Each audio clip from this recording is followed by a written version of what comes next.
And we're live. Yay. Hello, everybody. Huzzah! Happy Mother's Day to any moms out there that might be listening. Welcome to Anime Church. We're the church where you can cosplay it and nobody will judge you for it. That's right. We have better things to judge you for, like how much of an asshole you are. I'm Richie Roberts, your Minister of Science and Technology. I'm Fender Siren, your patron saint to snackos and alcohol. Mm-hmm. And I did something more alcohol. I did something a little nostalgic yesterday. I put on the the old outfit that we used to wear when we were on camera. Like I got all spiffy and Oh dressed up and stuff. God. Yeah, I put on the funny thing is I could tell that I've lost weight because the shirt was so much easier to put on now. Like the button up shirt, like there was no issue with like my neck being too thick or anything. So it gave me a bit of a confidence boost. I'm not gonna lie, but that's what happens when you lose almost 30 pounds. You know. No, fuck it. I'm gonna go grab my flannel and try that on because I haven't tried that for like, yeah. Yeah, dude, it is such a confidence boost. I'm telling you. Oh, hi guys. Hello everybody. I see you in chat. Thank you for coming by. Also, hoi hoi to Hoshi. I see you. Hoi hoi. And God Callum, damn. I see you. Yeah. Rick, hi. Thank you guys so much for showing up. Yeah, right? Dude, like I am pulling it off to the side, and I have like a good 6 inches of extra fabric now. Right? Holy fuck! Yeah, dude. Is that not a confidence My booster? arms actually fit the sleeves. Is that not a confidence booster? Let me tell you, dude. God It's so damn. good. Yeah, dude. Yeah, dude. All right. We've got. I would treat myself to that. I don't grab a Swiss roll.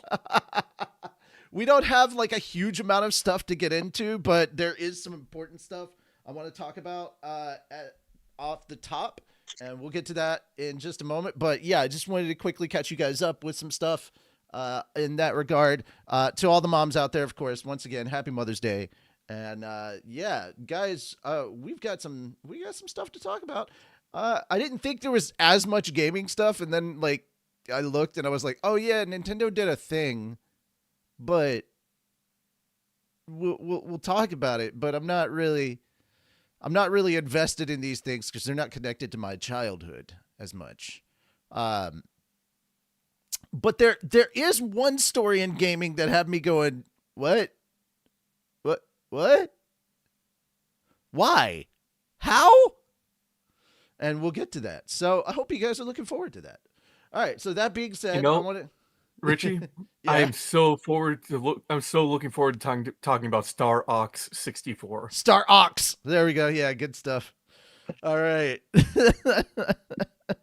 Yeah, it feels that way that we can't even say the name of certain content anymore because Nintendo's lawyers will just come after us for just saying. Oh, I was referring to your typo.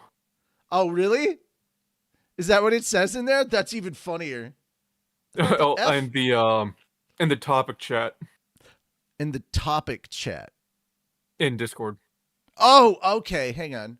Okay, because I was like, wait a minute. If you just copy pasted that, dude, that'd be fucking great. I did copy paste it in the description, but I did actually use the F in the title. Okay, so there we go. No, okay, so the reason is because sometimes I'll type the letter, but like apparently I won't press it hard enough. So I've at least corrected it. I have at least corrected it in the description because the description was where it was messed up. Must resist the urge. No, get in here. Hoi, get in here. Like Hoshi must resist the urge to pop into the call and be goofy. No, don't resist it. Not at all. Do it. You won't. Come in here and give us your best gorsh. Gorsh. It's good stuff. Man. See, he pulls mini. There we go. Hoi hoi. Hoi hoi. There we go. Hoi hoi. Hoi hoi. Wait, what happened? Why is it not doing the thing it's supposed to be doing? How dare you? How dare you, you silly thing, you. All right, there it is. All right. I was like, wait a minute. Oh, it was not a youth. It wasn't you. I was being mad at OBS for not doing what it was supposed to do. Also, darn you, OBS. Had several successful tests yesterday. I officially am set up to stream content on Fansly. Me Yay! personally. Insert clapping noises. Yay. Yes. But yeah, and just as a heads up, most of the ideas that I have planned for streaming on Fansly are safe for work stuff. So it's like anime reactions, showing my girlfriend like movies and shows for the first time that she's never seen. So like making her watch Star Wars, making her watch Avatar: The Last Airbender because she's not the seen way any of anime God intended. this. Right. But yeah, and we it looks like we may be starting up a Fansly for Fat Dog as well, so that we can have a place to do the anime reactions there, because Twitch is no longer safe. Just a heads up on that. Yeah, so there we go. How dare you? I know. But while it's on the screen, let's talk about the first things. If you haven't seen, guys, Lord Ainz needs your help, and I really am bummed out by the fact that nobody has made art of Ainz like pointing like he's Uncle Sam, saying that doing the military recruitment poster, because I really would like that. That would have been funny, but unfortunately, I didn't have that for the thumbnail. Right? Hold a second. Hoshi, I absolutely adore your Fugi. Thank you. It's so damn cute. But yeah, Lord Ainz needs your help. Tony and I have a video up of us talking about the Kickstarter, which we'll get to in a moment, and all of the things regarding that. Guys, if you want to help us with the Kickstarter, link is actually in the description for this video if you want to help us out with that. So if you just scroll down a smidge in the doobly-doo, you'll see that. And underneath, you'll see another of the things that I'm going to promote and at the very beginning in just a moment as well. But yeah, this was before like we really got started. We filmed in advance. That's why it says exit preview, because we hadn't launched yet. Boniness. For his boniness. Everybody has to help out for Bone Daddy. Or Exactly. No, dude, we laughed at the idea that we were coming up with like new terms. It was like, okay, so the Floor Guardians know about Shiro now. What is the name that they call him? If Ainz is Bone Daddy, what do they call Shiro? And so we were sitting there having a discussion about this, and I was like, what if this is the thing? They're literally gathered around the table having a discussion and just throwing out names, and until one of them kind of sticks to the point. So yeah, we had came up with. Yeah. Oh, you're gonna be the Oh God-san. Oh God-san. Yeah. Instead of, so it kind of sounds like Okasan, but it like, yeah, which is funny because Okasan would be mother instead of father, so that makes it even funnier. But yeah, we've got Oh God-san, Sky Daddy, the bone above all, just some really silly terms that are in there. Put that there. Yeah. So just so you guys know, yes, we have been scripting for this. It's really good. And as of right now, we're at 1183 of our goal. Now, this is the goal just for Overlord. And I'm going to plug this one more time. If I go down into so our main milestones, we've already raised the money for the cold read. So once we have the script for the episode 2 Overlord done, we will sit down and do a cold read, and we will have a private stream, like an unlisted stream or something set up that we will post, and we will let all of our backers know in advance, like probably like a week or two in advance before we're going to do it, and that way we can schedule anybody that wants to show up and read on it. And that will go for our backers. We'll do a live cold reading of it. And that is already confirmed. We're going to do that because it looks like we're going to hit our goal too. We are only $327 away from our goal. And Jesus, it's only been like, what, 4 days? Yeah, 4 days. And I was telling Tony, I was like, man, we should have just raised the full 3,000 for both this and for Tanya. And he was like, well, I don't know. And I'm like, it's okay. But, you know, to be fair, it also makes sense to err on the side of caution. It does. And there's also been times where things haven't gone so well for us financially. We've gotten 2 comments on the video that we were talking about of people going, I didn't know you guys were on such a shoestring budget. I was like, yeah, dude, shit gets made over here with duct tape and a prayer. And sometimes, yeah, not even the prayer. Yeah, not even the prayer. We're just good enough actors that you didn't know. But yeah, after that, the next goal is to double this amount and get to 3,000. And if we get to 3,000, then the project for Tanya the Evil Abridged will be funded. And if we reach 2,500, we'll do a cold read of that as well. At 3,500, we've got an Overlord Abridged like short in between. I don't know how we're gonna pull that off, considering how soon after the end of one episode 2 starts.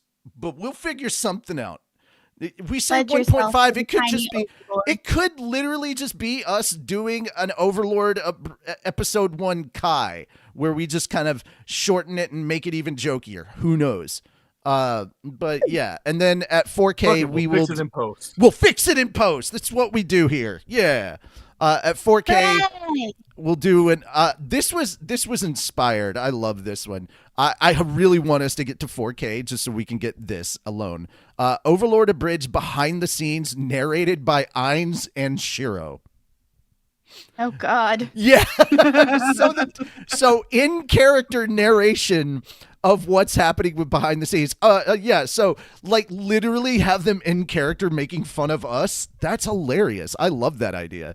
And then of course, if we do manage to hit the third funding goal, that would be 4,500. Yes. Imminence and Shadow Abridged one shot.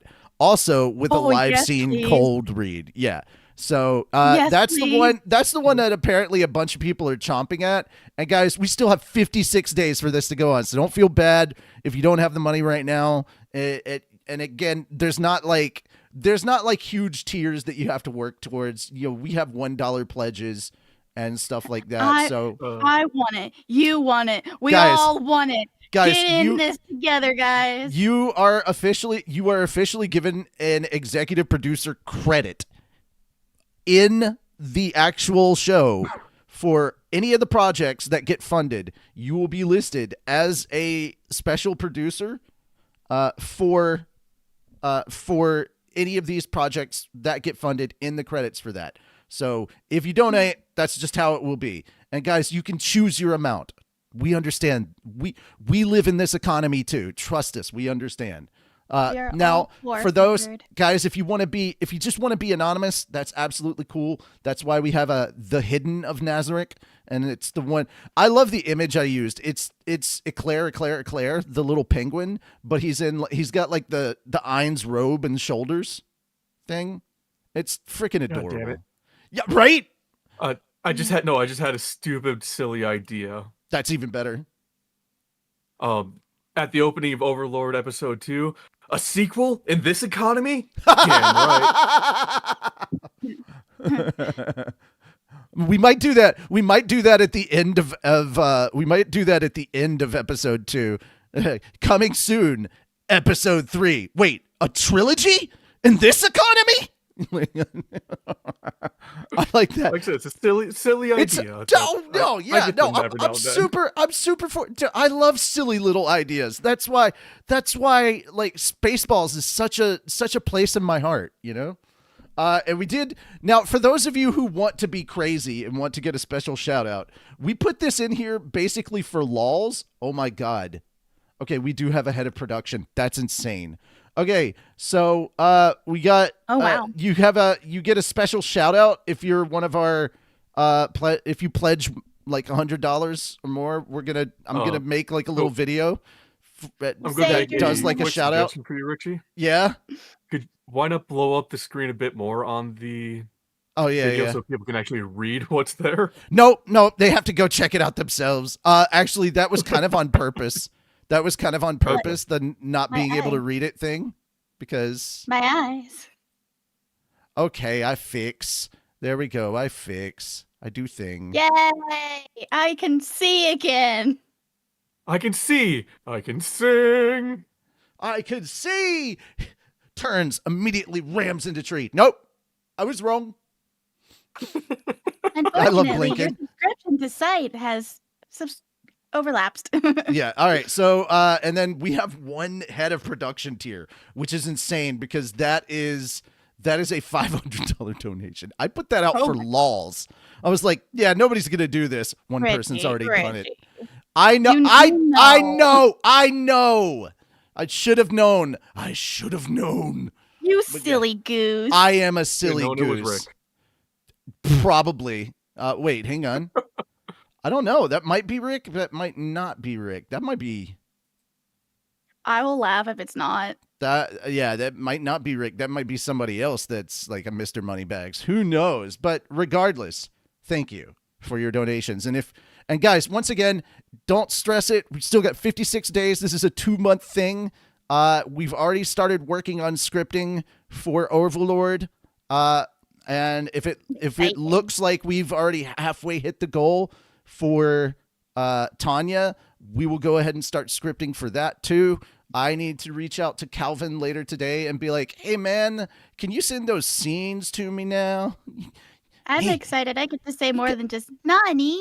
Yeah, you do. Yeah, you get some. You're gonna have a lot more to do and a lot more to say because we have the whole Lizard Man arc at the beginning of season 2 to cover, and that's basically Cocytus' whole arc.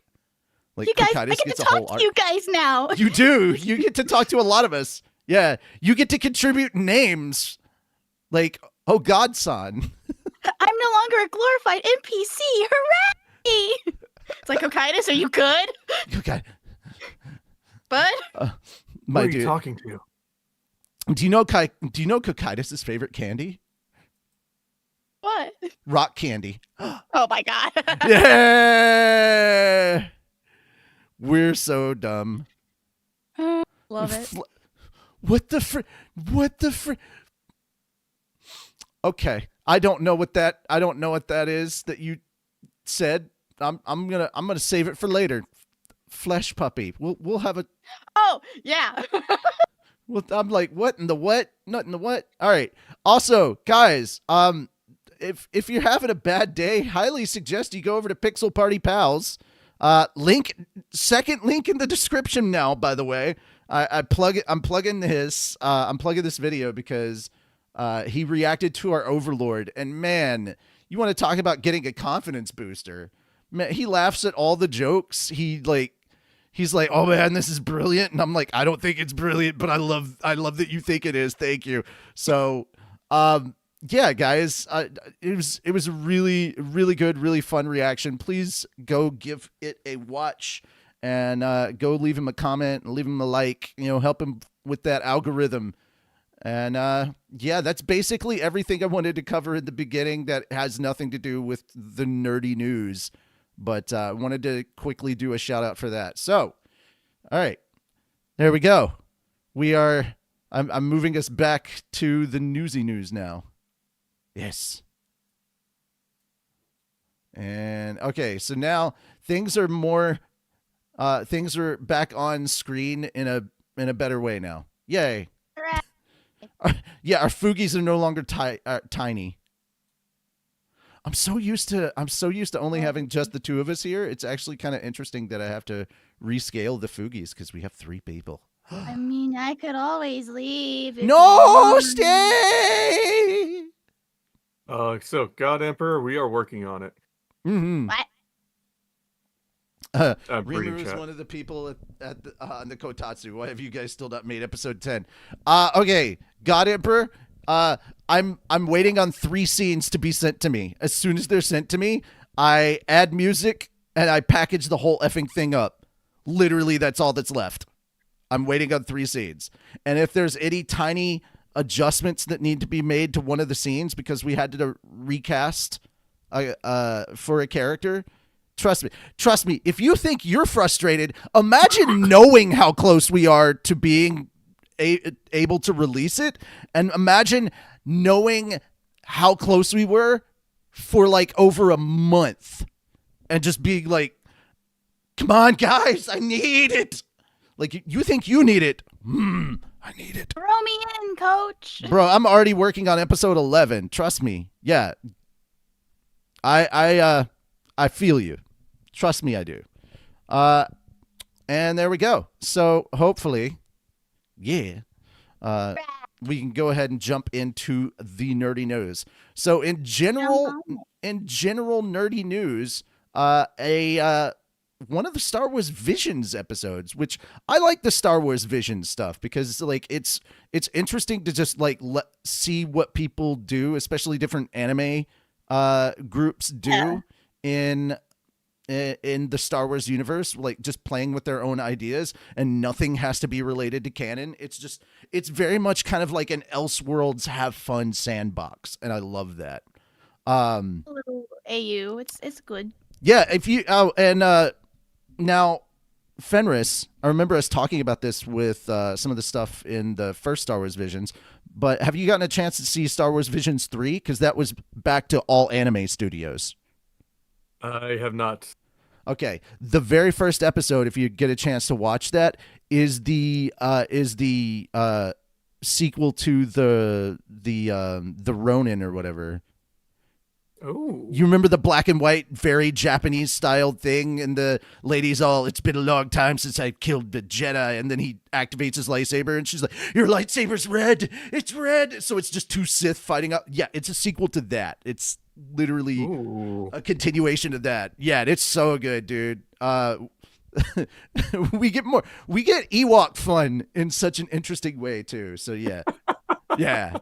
I liked it. I liked it a lot. It was really good. And I haven't finished all of season 3, but like we got a continuation of the Ninth Jedi, which was another one that I was like, okay, yes, this I remember this episode in season 1, or I guess Star Wars Visions 1, and they're continuing with that, and I'm like, heck yeah. But one of them is getting its own manga.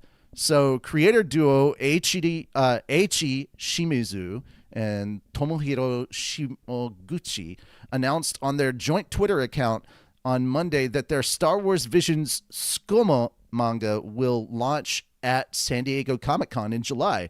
The Japanese version's release will be announced at a later date. Now, the gist of the story, I'm just going to read this here. Following Order 66, the Empire's Jedi purge is in full swing, and an anti-Jedi propaganda is at its height. Among the survivors is Jedi Knight Nagi Skumo. Betrayed, poisoned, and on the run, he joins forces with two droid outcasts searching the galaxy for coordinates to a fabled droid paradise. With an Imperial assassin hot on their tail, Nagi, along with the droids D7 and E10, must find the rumored utopia before the Empire catches up with them.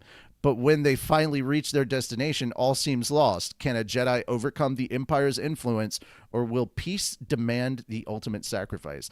And what's even crazier is, like, he's got the Jedi robes and he's got the lightsaber and everything, but he looks to be wearing like a Republic Commando helmet, like a clone helmet. And I'm like, dude, this looks dope.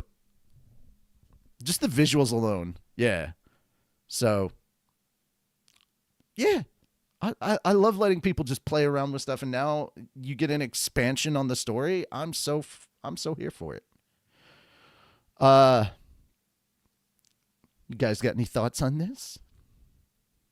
Nice. looks fun. Yeah. Alrighty, that was our only general nerdy news. All right, ladies and gentlemen, there was I didn't want to have to sit through the whole developer thing. Like, I'm still watching the video for the developer showcase for Subnautica 2, but I figured it'd be better if we watched like the gameplay trailer together for the early access for Subnautica 2. So, Ooh. yes. Like that now. Yes, because this is going to have multiplayer from the go. So, Ooh. yes. All right. So you guys want to watch it? I'm screen sharing it with you. Yeah. Yeah, you guys, me, and chat, we can all watch it together. Who's ready? All right. All right. Click it or don't. I'm not your mom. Let's go. I'm Noah. My job is your life. Find a convenient way to die. Oh. Welcome back, Pioneer. For the sake of all our sleeping friends, we have to learn how to survive. Good luck. No one wants to talk about how we got here. All you need to know is, it's a beautiful place to die over and over again.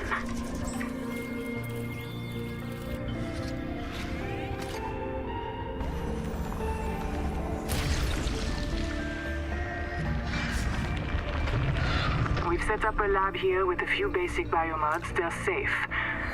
But if you start to hear voices, or if you get the urge to swim to the tree, don't go. Forget your debt. Forget Noah. Forget Altera. Forget the life you imagined. It's all gone now. You're going to die here.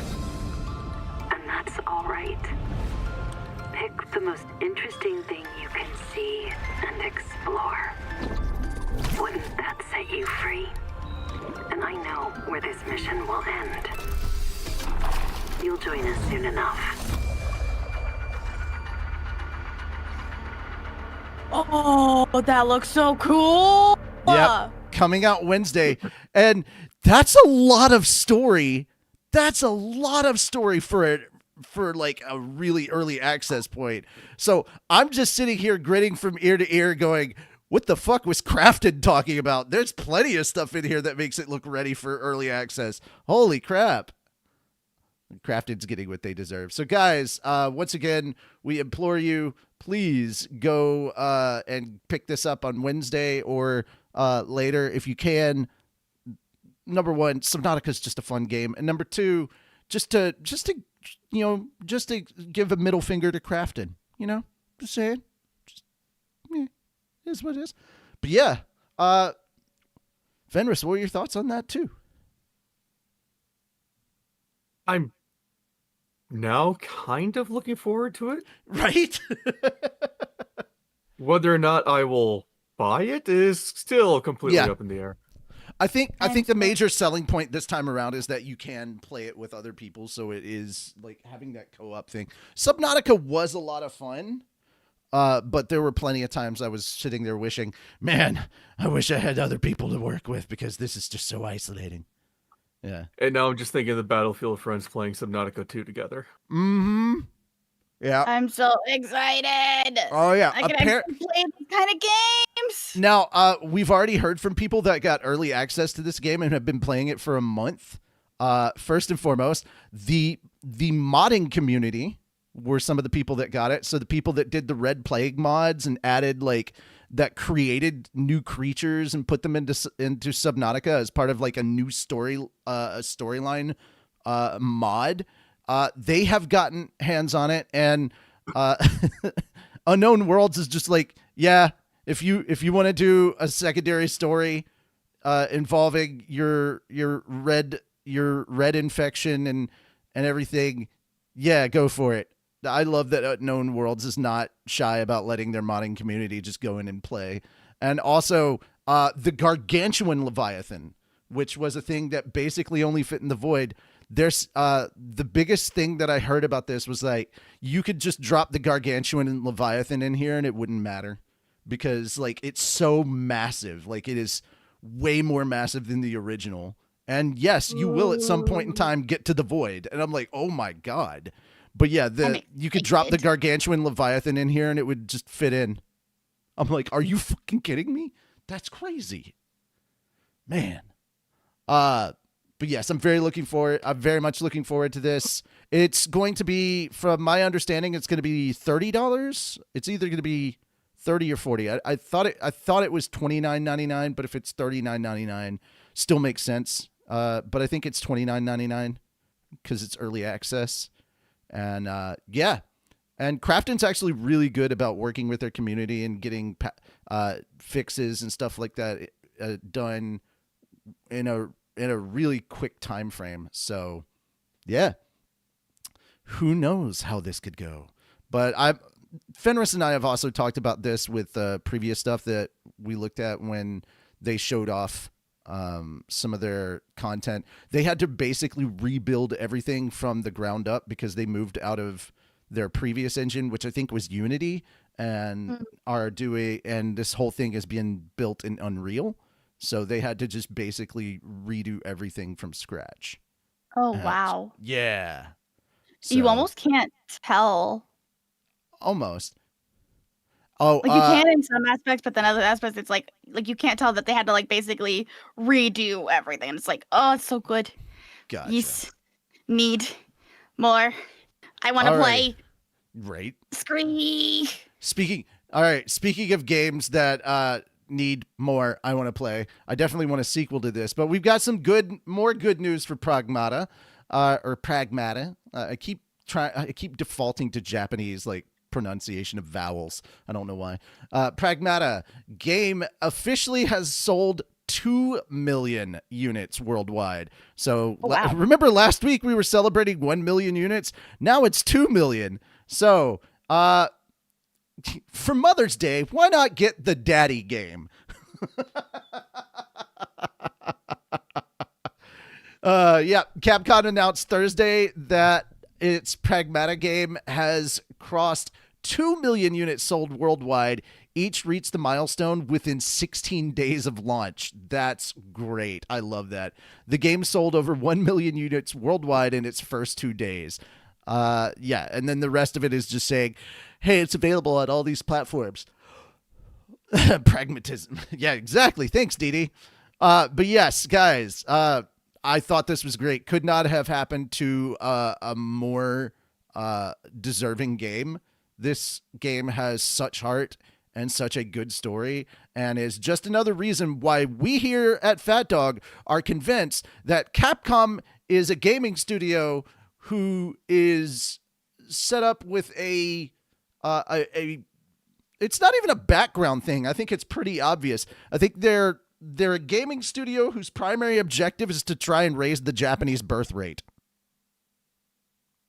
Listen, they listened to Abe when he said have sex, and they're trying to push it.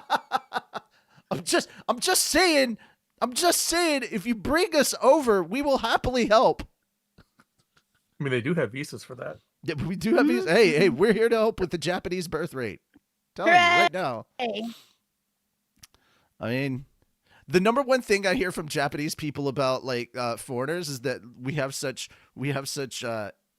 good facial structure, and then like eye color, and then there's just like, oh my god. And it was like, so yeah, I've got them blue eyes. If you want some of that, you know, let me over there. I have eyes that change colors randomly. There you go. Let me in, coach. Let me in. I feel we're the guy at the fence. Let me in. Eric Andre, let me in. All right. Oh man, who knew that this was going to happen? I think all of us. Nintendo raises the Switch 2 console price in Japan, the US, Canada, and Europe. Why? Yeah, Nintendo announced because the owners of Nintendo are two corporate people. They're not gamers. They're not people that love games. They're just business execs. Every time that they show up and talk about something, it's stock prices and like freaking monetary things. It's never about like the content. Anyhow, Nintendo announced on Friday that it will change the suggested retail prices of the Nintendo Switch 2 console in Japan, Europe, the United States, and Canada in light of changes in market conditions and after considering the global business outlook. Yeah, the changes will take effect on May 25th in Japan and on September 1st in the US, Canada, and Europe. The US price will rise from $449 to $499. In Canada, it will go from $629 to $679. So, yeah, basically $50 increase everywhere. And in Europe, it will go from €469 to €499. In Japan, the Japanese language system version of the Switch 2 will raise from 49,980 yen to 59,980 yen. So a full 10,000 yen. Boy, oh boy. Let me tell you, the Switch is doing such a good... And it would be one thing if, like, it was because of, like, shortages of like, the... energy shortages, because I know Japan is going through an energy crisis right now, and the same is true with South Korea. And it would be I could understand if like if this was happening to like the electronics industry as a whole, because it was making it where, you know, the energy inefficiency going on over there was slowing down production and making things more difficult to be built and things like that. I would absolutely understand that. I would absolutely understand that. However, guys, I am trying to tiptoe around this, but basically what's going down in the Persian areas, it has a big effect on what's going on in the Asian markets right now. Just please understand that. So I could understand if this was happening, you know, electronically wide across all the Asian markets. But this is just Nintendo raising prices. I don't see Sony raising prices. I don't see like any of the other consumer electronics. To be fair, and stuff Sony like already did raise prices. During this, like, did it seem like we talked about it? I think like 2-3 weeks ago. Okay, but again, this just does not feel like the industry as a whole, and I'm not just talking about like games industry. I'm talking about all electronics, because it would affect the entire market. But this just feels like Nintendo doing another Nintendo thing. I feel like Nintendo saw an episode of Sesame Street where they were introducing the letter L, and they just need to watch another episode so they could stop taking L's.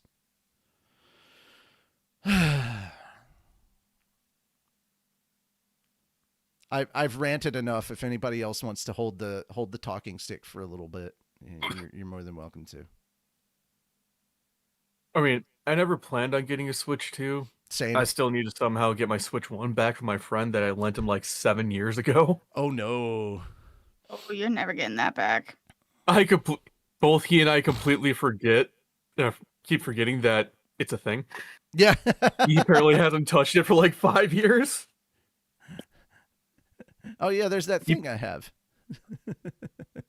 He apparently just randomly comes across it, sends me a text with like, "Hey, I still got your Switch. When are you coming to grab it?" I'm like, "Oh yeah, I forgot about that." Oh yeah, that is a thing. All right, now this is something. And then I go to hang out with him to pick it up, and we both completely forget about it. Because right. It's just the Switch is just not that memorable to me. Alrighty, so I know a lot of people who are excited about this because this is kind of their childhood. It wasn't necessarily for me, but I can understand. We're getting a StarFox remake, or like an update or something of that. Do a barrel roll. So roll.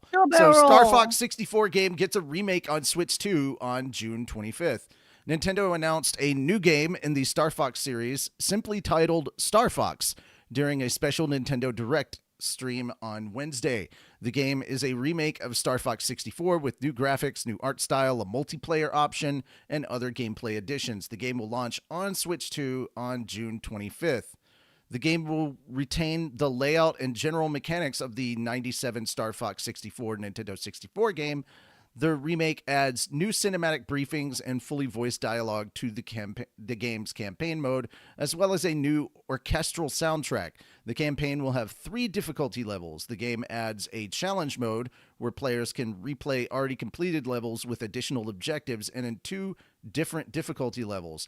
Both campaign and challenge mode are compatible with Joy-Con 2 mouse controls and allows 2 different players to cooperate in piloting and gunnery duties, either on the same system or game share via game chat.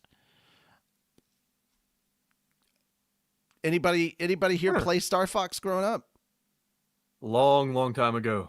Mm-hmm. I was too poor. In a childhood far away. That's fair. That's fair. Too poor, understandable. Yeah, I never played StarFox. I never got into it. The closest I came to anthropomorphic animals in space stuff was Battletoads and Bucky O'Hare. Oh, good old Battletoads. Mm-hmm. And Bucky O'Hare. Bucky! Captain Bucky O'Hare! Yeah, That was my childhood, like, anthropomorphic space stuff. So, yeah. All right, let's talk about some weird shit, because I'm very confused by this. GameStop makes bid to buy eBay. First off, dude, GameStop, they've been shutting down stores left and right. So my first response is GameStop still exists? And my second thing was, how do they have the money? They have money? Joke. No. So they have a decent amount.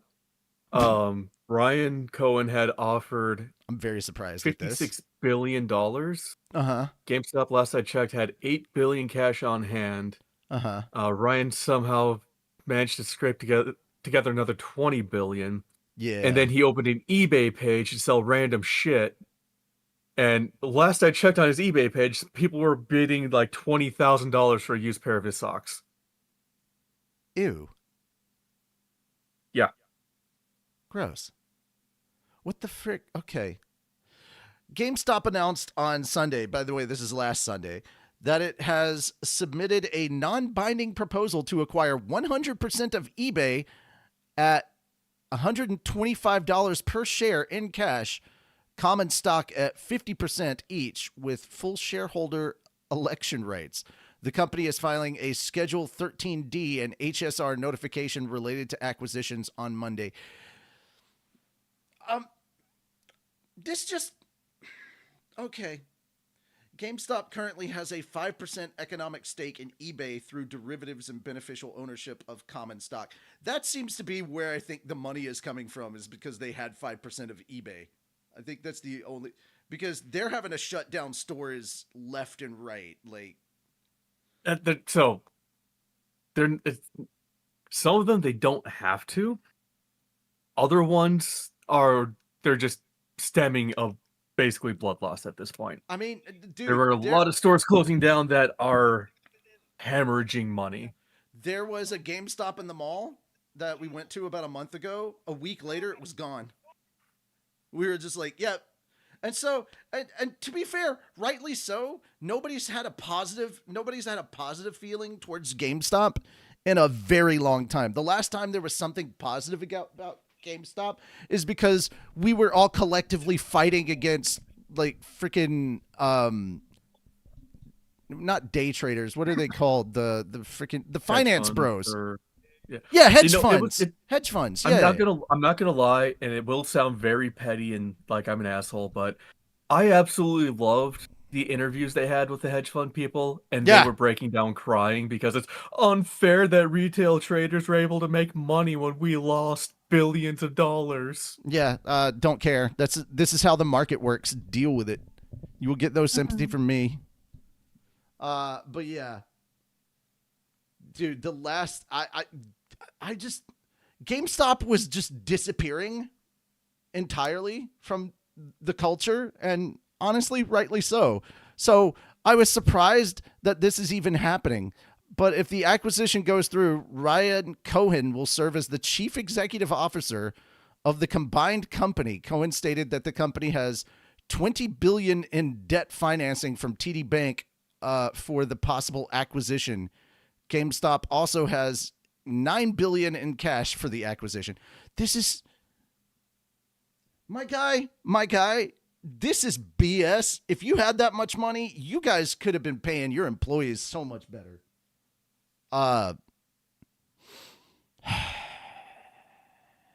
So, forewarning, that $9 billion came about in the last like 3 or 4 years. Yeah, I'm just gonna put this out there. Before the company was in debt billions of dollars. I'm just gonna put this out there. Ryan Cohen, the way that your company treats its employees and the practices that it puts on in regards to the consumer, you're the reason why so many CEOs are having to hire extra security these days. It's things like this. Honestly, you should be homeless right now, my dude, because your shit was bleeding money. I'm surprised you had any. Dude, I would have been surprised if you had two nickels to rub together at GameStop. Ryan took over, I think, in 2021 or 2022 as CEO. Don't dare. He Still. was, I think he's still the CEO of Chewy, which is where he Chewy? made his money. Yeah, I'm just. And last I checked, at least from the shareholder meetings, he has not taken a salary from GameStop since he took over. That is good. Okay, you know what? That's fine. But the company's practices are still why CEOs have to. Oh, most definitely. Yeah. Company practices fucking suck. That's one of the reasons why I left. Yeah, company practices are very much the reason why CEOs have to hire extra security now, because everybody's afraid that somebody's going to come out there and suddenly pull a Luigi. I mean, be like the CEO of Arizona and Costco. Yes! Everybody loves those guys. Okay, Costco is raising the price on one of its items, and it's like the calzone or something. They're raising it by 10 cents. That's it. But, I actually did a deep dive into why Costco's hot dogs are only $1, or their hot dog meal is only $1.50, and why the CEO literally threatens people's lives if they even mention wanting to raise it. Because they make more money off of memberships. Yeah, because people come in specifically for that. And while they're in there, they shop. Yeah, exactly. Yeah, yes, it's really they may take good a marketing. loss on those meals. Yeah, but in the long run, it's positive. It was like this. There was this restaurateur that I saw on YouTube. He was talking about like, hey, here's how he does it. Like you come in and you're like, oh, hey, is it your first time? And he puts down a red napkin. If it's your first time, which is a code to the staff, to the waiting staff and everybody, to like, hey, treat this guy really good. Treat this person really good. Make sure their experience is wonderful. And so like, he'll, I forget what the specifics are. I think they say that they cover the meal, and he's like, oh, how'd you like this? And he's like, oh, it's so good. Oh man, you got to try the ribs. And he's like, you know what? I'll write you a thing. And it's like half off of a rib meal. And so they come back and they get like half off on the ribs. And he's like, how were your ribs? Oh, they were delicious. Oh man, you got to try the cheesecake. And so he'll write them a thing for a free cheesecake. And by the third time that they've come there and had like a meal and they've gotten that cheesecake and everything, then they will keep coming back. So he's getting repeat business. And yeah, he's taking a loss at first, but like the return of them just constantly coming back because they've had a good experience. He's like, people spend millions of dollars on advertising, and I'm spending not even a tenth of that money just doing good service. Basically that's his whole marketing thing. To get people to keep coming to his restaurant and eating there is just that. And I'm like, that's good. That's good business sense, because you're not spending nearly as much money. You're not bleeding out money to like advertise everywhere. And dude, yeah, at the end of the day, your experience dining at that restaurant is going to be something that sticks in your mind more than like some commercial you saw, Yep. Yeah. I like people who understand that. Like, people think that business and emotion are separate from each other. It's like, no.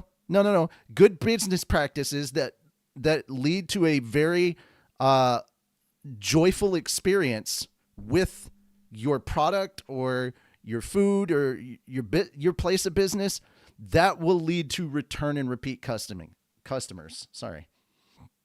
All right. Get off my high horse now. All right, let's get back to anime stuff. So yeah, the Korea's FTC, the Fair Trade Commission, has officially launched a probe into webtoon and web novel practices, which about time, to be fair. The Korean FTC, or the KFTC, has launched a full-scale investigation into the revenue structures and business practices of the webtoon and web novel industry, aiming to address long-standing concerns over unfair contracts and profit distribution.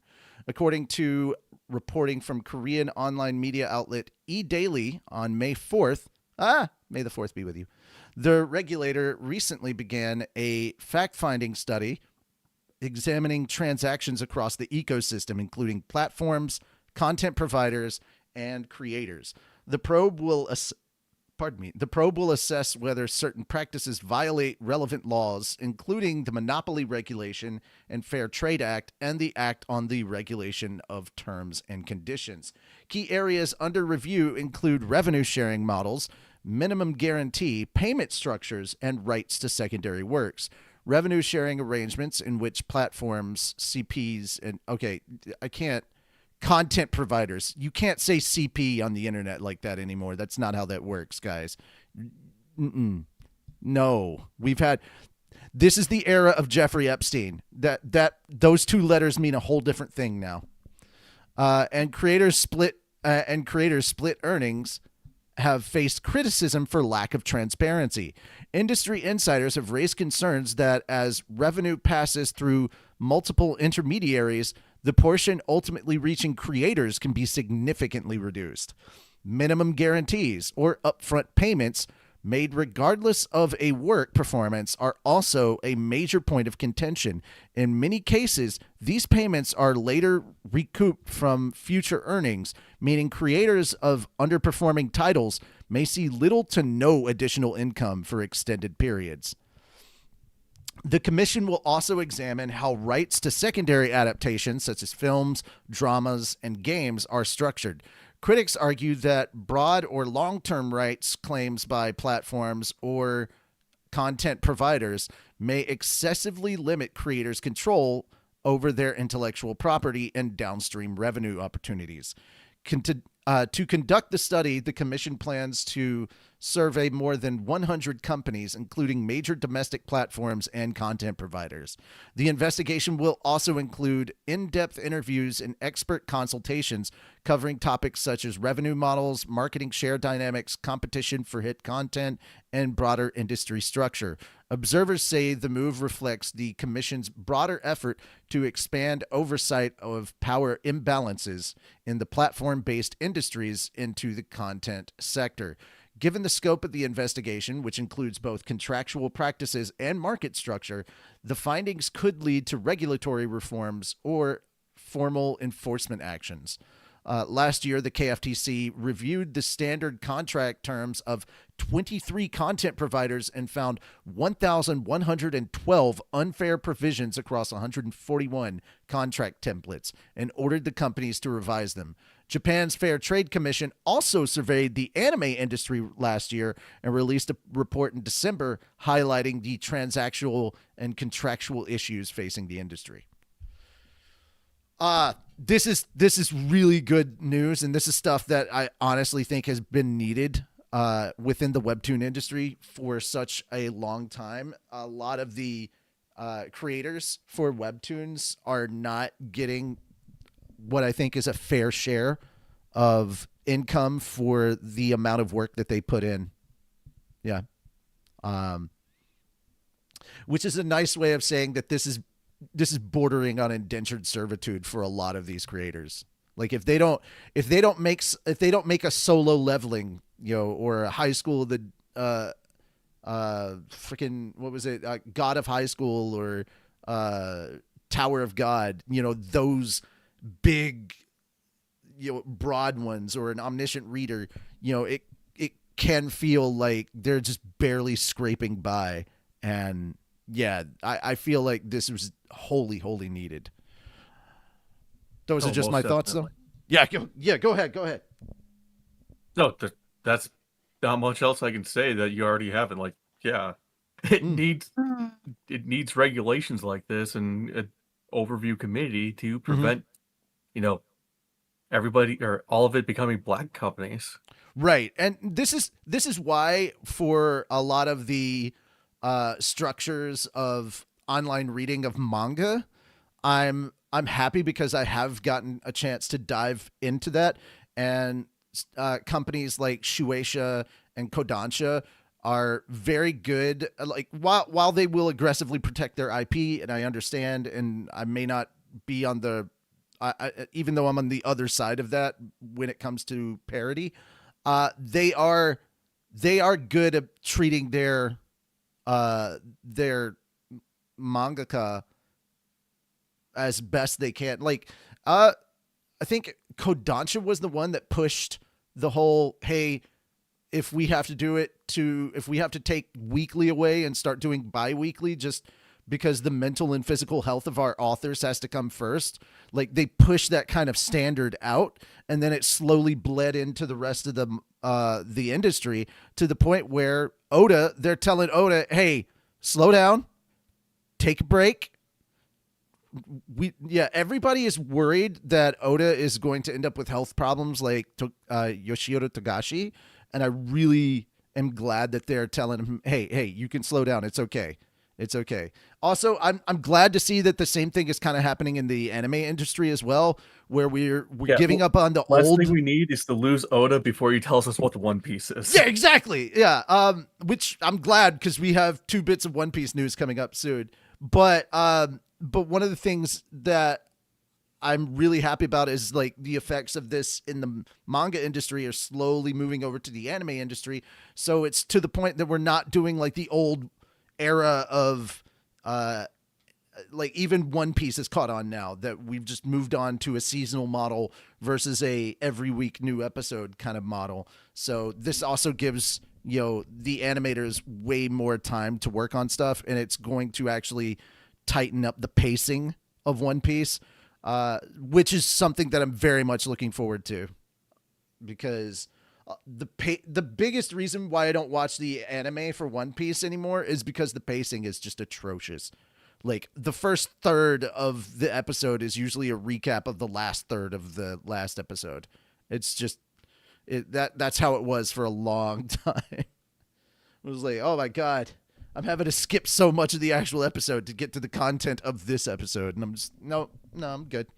I read the manga anyway, so I am looking forward to the One Piece though, because it's, you're able to condense things down, and the pacing's going to be a lot better. Like, guys, I'm not kidding when I say read the manga versus watching the anime, because the pacing is just so much better in the manga. Alrighty. Any last minute things you want to add? Hoshi, you want to add anything before we move on? Yes, but no. Okay. Yeah. Good talk. All right. Yeah. Okay, so here's my thing, guys. If you read like the title or the headline for this next article, when you saw Crunchyroll is hosting an inaugural anime leadership summit, did anybody else roll their eyes, or just me? My first thought was, okay, who paid them off? My thing is like, no. Crunchyroll should not be hosting any leadership summits at all. Excuse me. No. But here we go. Yeah, it's going to happen in New York on October 7th. So I'm assuming this is around New York Comic Con time.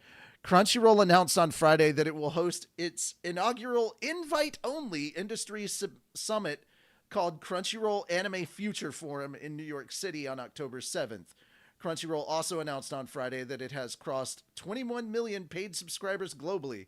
The summit will invite Japan's anime sector leaders as well as Hollywood, tech, gaming, and music industry leaders. The event will have the theme Designing for Anime's Future. The event will take place at the Jacob K. Javits Convention Center on the eve of New York Comic Con. I fucking called it. The convention will take place at the same venue from October 8th through the 11th, so it would be like the day before NYCC. Crunchyroll's parent company, Sony Group, reported its fiscal year earnings later on Friday in Tokyo. Crunchyroll president Rahul Purini made a statement regarding the launch of the summit. Over the last several years, it's been clear that anime's fandom, its cultural relevance, and place within the entertainment industry cannot be underestimated and is a central part of the global entertainment industry fabric. Crunchyroll is honored to host and curate a forum for exciting and innovative discussions from and between industry leaders around the amazing art form of anime. This is the first and only type of industry event outside of Japan where anime is front and center for discussion, and everyone attending will push its prominence and success. Okay, this is at least a little bit better than what I thought it was going to be. I thought it was going to be like, yeah, we're going to talk to you about our great leadership skills. I'm like, No. This still kind of makes me roll my eyes because of the shit show that the Anime Awards has kind of been for like the last several years. Good Lord. I understand wanting to like get anime content out to all these different industries and seeing what they can do with them, all these different forms and mediums and stuff, but like at the same time, I honestly don't think Crunchyroll should be the one doing it. It just feels like having Crunchyroll on the header for this event gives it kind of a sour taste, you know? Or maybe that's just because I've been burned by Crunchyroll enough and I'm jaded. Could be that. What are your thoughts? Yeah, no. To find others. Okay. Somebody else. Hell, High Dive would be better. I agree. I was just, most of the story is just me going, am I the asshole for thinking, you know? Am I the asshole? No, not really. No, not really. Okay, cool. Yeah, I mean, I'm an asshole, just not for this reason, you know. Alrighty. Let's go back to the One Piece we were talking about. So the One Piece anime remake unveils a 300-minute February 2027 global debut. Holy shit. Netflix announced on Tuesday that the One Piece, Wit Studios' remake of the One Piece anime for the streaming service, will begin streaming all 7 episodes of its first season worldwide on February 20th, 2027. Or I'm sorry, on February 2027. The 7 episodes will recount the story from the first 50 manga chapters over the course of about 300 minutes. Netflix also presented a new special piece of concept art, which I love because it's Luffy and Shanks' crew in Patty's bar. And then it's just the lineup here of Masashi Koizuka of Attack on Titan and Moonrise is directing the anime at Wit Studio. Hideaki Abe, the key animator for Detective Conan, the Scarlet Bullet film, and Episode 5 of Suicide Squad Isekai, is the assistant director. Kyoji Asano, also of Attack on Titan, is the chief animation director and the chief animation director for Spy Family. And Takatoshi Honda, animation director for the first Slam Dunk film, are the character designers and chief animation directors. Yeah, guys, we could sit here all day and I could sit here and tell you like all the people and the cool shit that they've been on. Like, got a design animator from Inspector, animation director from Vampire in the Garden, and we got Haikyuu and Rankings of Kings person is in charge of the script, which, holy shit, the Ranking of Kings and Haikyuu, especially if you're talking about like the movie, are just fucking great. But yeah, like, guys, it's very much a who's who in the production side of things, and I'm very much looking forward to it. So yeah, the rest of it is actually kind of backstory, so I just wanted to leave it be for there. But what did you guys, we finally get a date for this. It's coming out in February next year. Who's like, how much are you looking forward to this? If you are a One Piece fan, what is your level of interest? If you're not a One Piece fan, also what's your level of interest, especially considering that this is going to be a lot less intimidating and the pacing is going to be much tighter. You're not thinking about having to watch like 1,000 episodes to just kind of get into it. This is also cutting out a lot of unnecessary filler, both filler arcs and filler bits within the episodes of the original episodes themselves. Also, the format is different because it's not 1999 anymore. So the animation and the format's going to be much better. So thoughts on this? How you guys feeling? Good for it. Mm-hmm. I'm looking forward to it.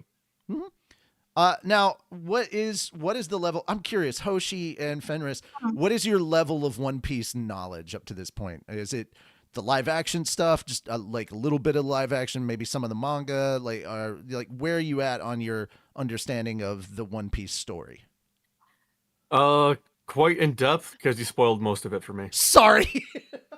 I watched a grand total of 10 episodes when it came out a long time ago, back on the old 4Kids treatment. Oh dear God. Yep, so I don't know shit. Just watch the live action at this point. That's the best you got there. That like it'll get you through it pretty quick, and it still hits all the same beats that it needs to, both emotionally, character driven, and storytelling. Spiritually. Just watch spiritually, yes, indeed. Well, that just brings up another thing. Fenris, how much of the stuff that I spoiled do you even remember? A decent amount. Damn!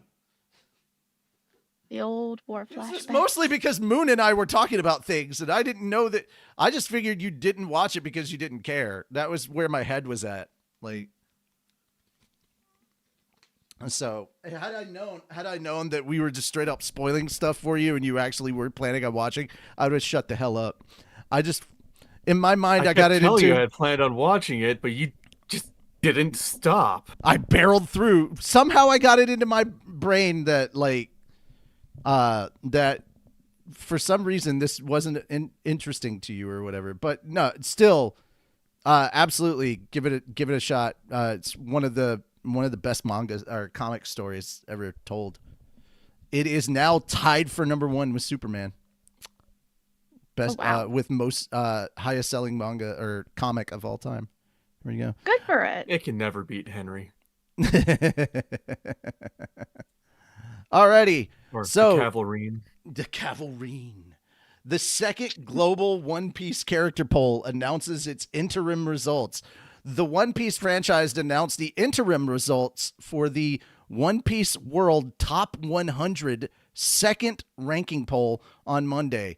Taking the top 3 spots are the series protagonists Luffy, Zoro, and Sanji. The rest of the Straw Hat Pirates made up the top 30, with Nami ranking 4th, Robin ranking 6th. I'm like, wow, that's kind of surprising. I would have thought those would have been swapped around. Chopper at 10th? Ooh, okay.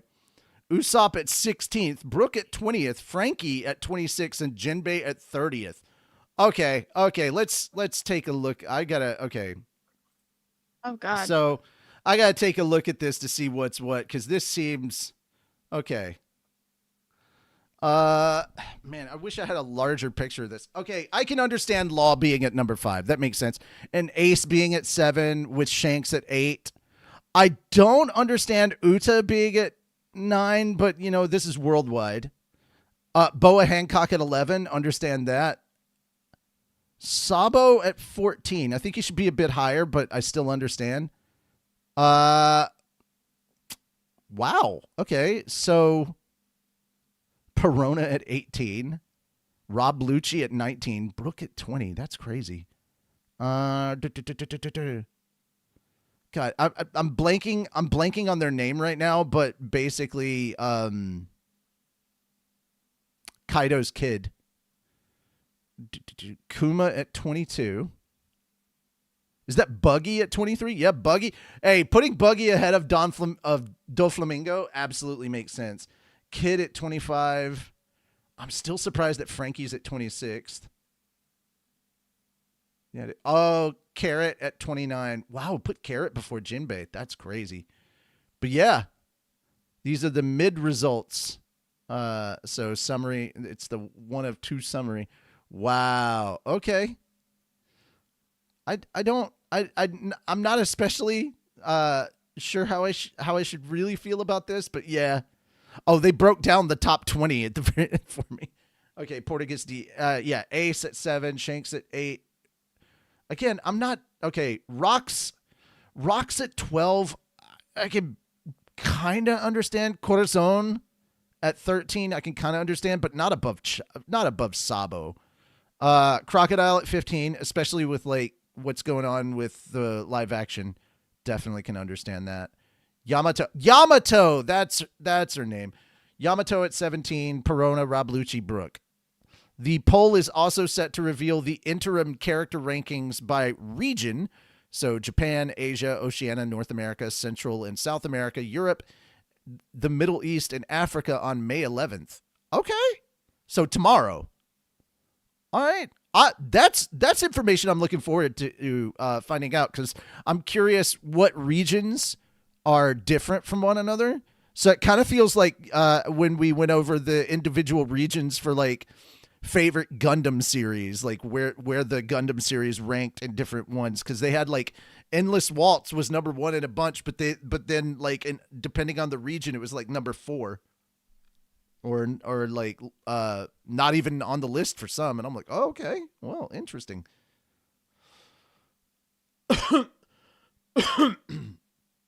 That being said, this has garnered over 10 million votes. That's a lot of votes. But considering that it's global, it's not even a tenth of the population, so I'm still here for it. All right. Last but not least, I figured we should share some fun slime news. So the second slime movie has officially opened in the U.S., and it debuted at number 9, which, considering that it's U.S. market, props. That's pretty good. So the Tears of the Azure Sea movie, the second film in the reincarnated as a slime franchise, opened at number 9 in the U.S. box office on Friday. The film screened in 837 theaters and earned $1 million in its first 3 days. It earned U.S. in its first 3 days. It earned $420,000 on Friday, $320,000 on Saturday, and $260,000 on Sunday. The Super Mario Galaxy movie and Universal Pictures sequel, the sequel to the Mario Brothers movie, has earned 402 million, ranking at number 2 after its third weekend. The film screened in 3,419 theaters. Okay, so the 4K restoration of Studio Ghibli's Whisper of the Heart crossed 380,492 after its second weekend in theaters. And the screenings of the 4K restoration of Studio Ghibli's Kiki's Delivery Service film earned 2 million after 6 weeks in theaters. I didn't know that they'd done a restored version of Kiki's Delivery Service. Man, I love that movie. I'm gonna have to find that and rewatch it. That's such a good movie, Kiki's Delivery Service. Now,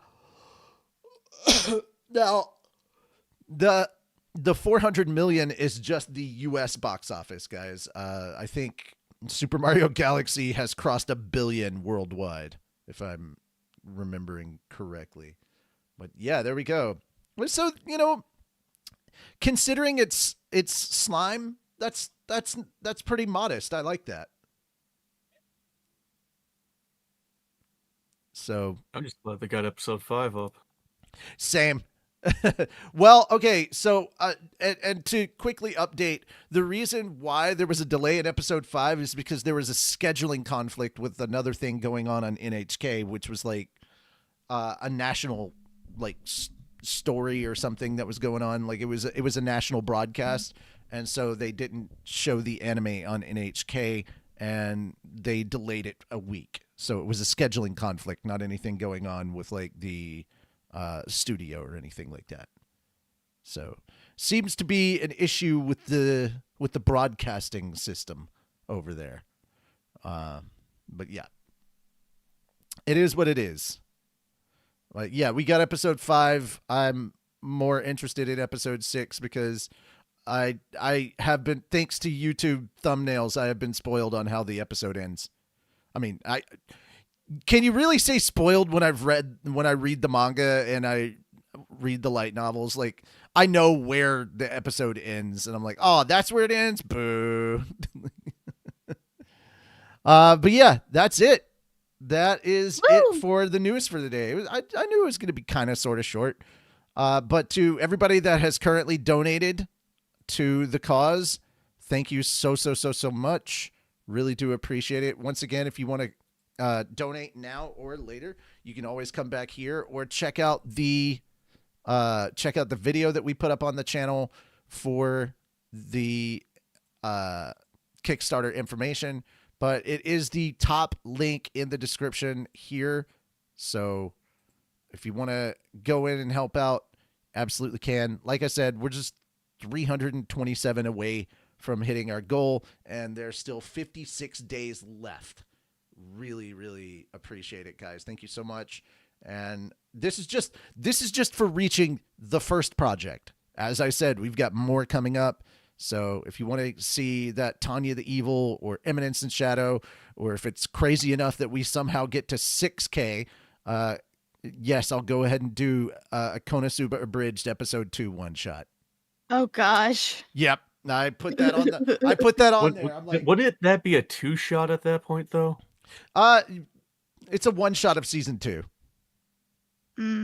So guys, we need $6,000 to get Taka to come back and voice Krusty. We need, especially after like the freaking crazy stuff that we put Krusty through with his emotional breakdown at the end of 1. Yeah. All right, guys, thank you so much. We'll see you next time. This has been Anime Church, the church where you can cosplay and we won't judge you for it. I'm Richie Roberts, your Minister of Science and Technology. I'm Fenner Sauron, your patron saint of snackos and alcohol. And I'm Hoshi Nugget, your nun of Nuggies. We have missed you.